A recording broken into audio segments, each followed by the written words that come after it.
Mr. Duprey? Yes, good morning. How are you? Good morning. Good to hear this voice. It's 2:09. Wow.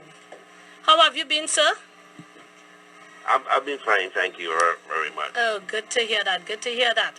Well, of course, we're here discussing the issue of HCU slash Clico, and of course, the latest report coming out of the Sir Anthony Coleman's report. And of course, he spoke about mismanagement. He spoke about high risk taken and all the negativities that you can think about as it relates to this meltdown that took place with CL Financial. Well, we heard from Mr. Harry Narayan, and he said your side of the story, and I think our listeners get a better understanding into some of the insights of Clico, all their assets that is still standing very, very strong today. What are your views on it, and how would you like to see Clico, in going forward, as it relates to here to Trinidad and Tobago, the economy of Trinidad and Tobago?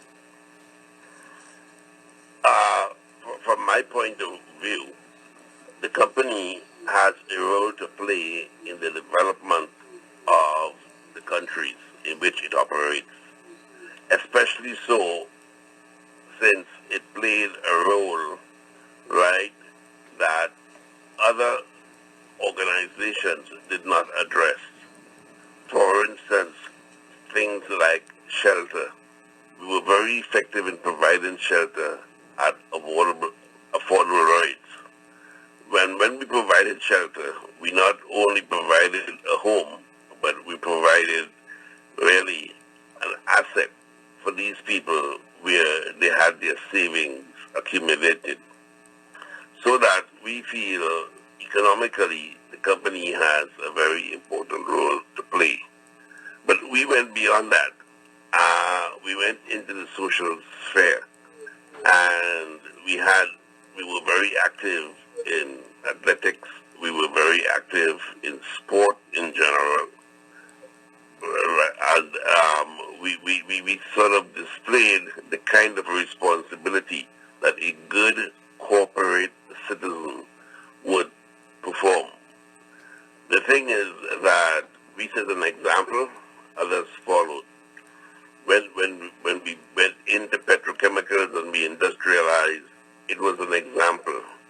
And the Point Lisas complex really is a global model for development, where we accumulated the savings of the people through the pension plans, and then we redistributed them through the building organizations that were very profitable.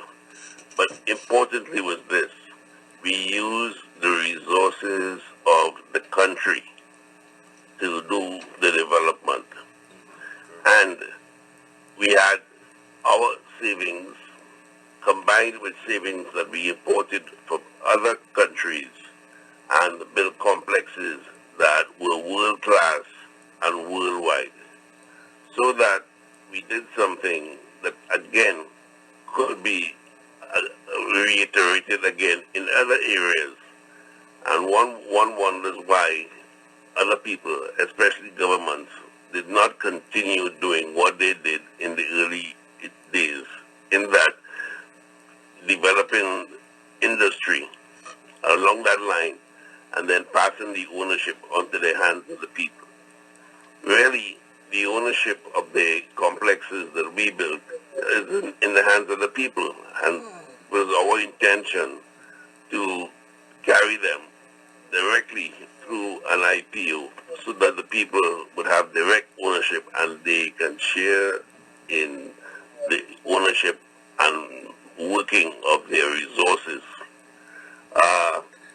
That things have not happened has surprised us, and we can't know why various political bodies that run the government, which is really the parties, have not sided with us and done what we should do, which is to give us back the company and let us go and do what we can do so well. There is nobody, we think, in the islands in which we work who can do it better, right? And we want the opportunity to continue doing what we can do so well and we want the opportunity now to continue what we were doing. So, Mr. Duprey, great vision, a lot of hard work.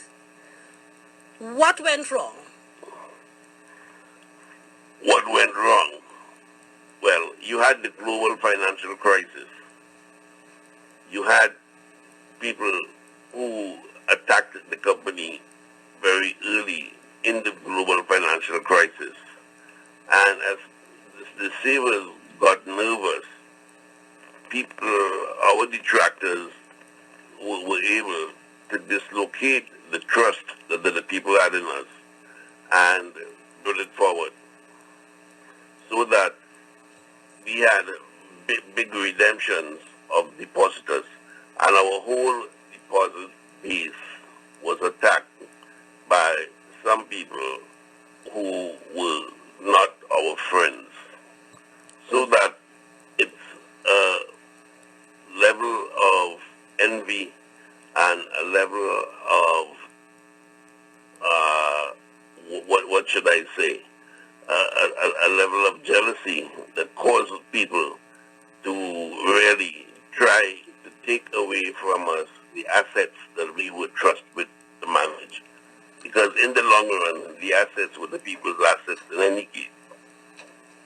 And those persons that you refer to would be political and otherwise? Well, they would be political and otherwise. But some would say, Mr. Duprey, that you yourself ventured into the political arena in terms of, as they would say here, you went to bed with Bazio Pandey. And as Mr. Harry just admitted, probably that was the downfall that all led to the position of Clico as it is today. Would you agree? Well, Mr. Pandey is my friend, right?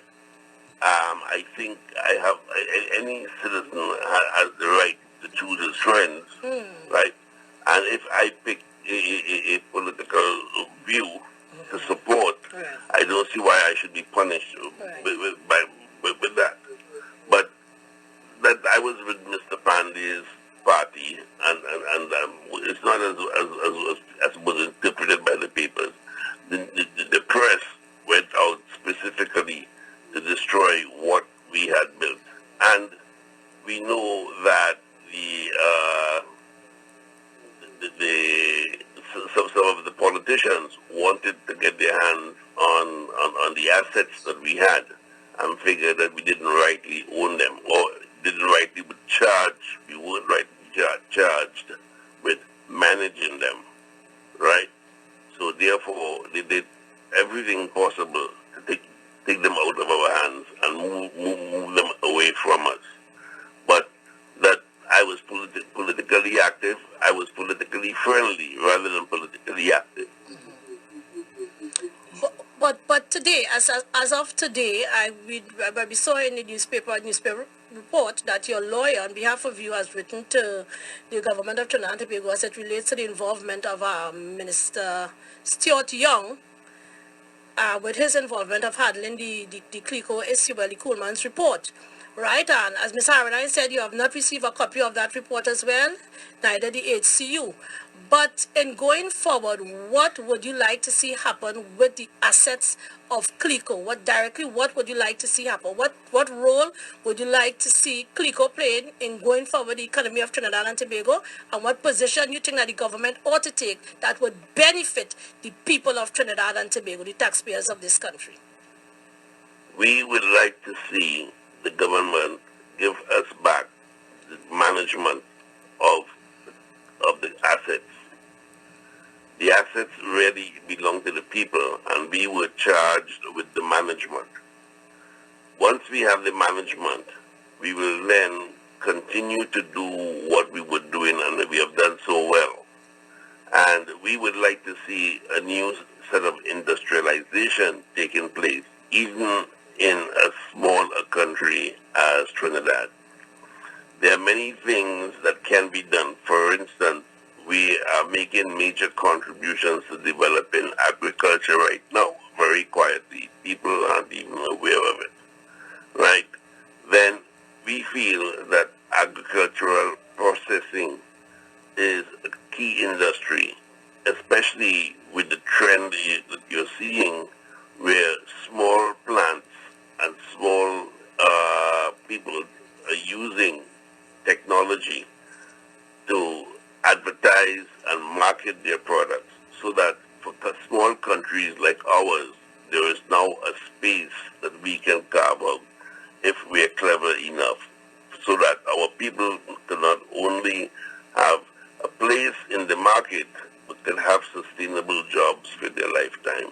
Are you going to fight for this, Mr. Duprey? Are you going to fight to make this happen, to ensure that this happens? Are you going to put up a fight? I don't know if it's as a matter of fight, but I will do everything within my power to get back the company to play the role it was supposed to play, right? And when Mr. Coleman talks about the division of Icarus being melting, it is not true. It's the others and the other perpetrators. In fact, Mr. Duprey, I cleared up that. I cleared up on destroying the company. Yes, and Mr. We have friends, and like everything else, you have enemies. We would like to overcome the wishes of our enemies and continue to develop the company so that it can serve the countries that it works in. Do you see the government of Trinidad and Tobago as one of your enemies? I don't know.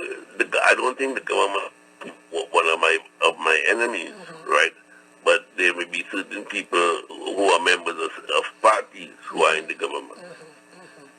Mr. Duprey, it was so good to hear your voice once again. You would always be a hero here in Trinidad and Tobago to some of us, if not all of us, a true visionary, a legend. You know, today Mr. Harnarayan listed some of your assets and some of your businesses, and you know, it was mind-boggling. Wow, Angostura, all the malls he spoke about, and to hear you talk about diversification in terms of agriculture still, you know, in going forward, you know, what really can we say that? I mean, I'm happy that we had a Lawrence Duprey of Trinidad and Tobago. I'm personally saying that. I'm really, really happy that we had and still do have a Lawrence Duprey, Trinidad and Tobago. When are you coming back, sir? Well, that's still to be determined, but it shouldn't be very long now. And I will always be of Trinidad and Tobago, right? And I want this opportunity to apologize to all the people who are our faithful customers who suffered in the problems that we had. That, again, while I was responsible, I was not the cause of all of them. And we are sorry, and we hope to make up to them. And again, our pledge is to find ways to pay back everybody to whom we were obligated. People were very faithful to us, and they are very faithful to us still. So that I want to thank them and tell them that I am sorry for what happened. Wow. But it was beyond my control.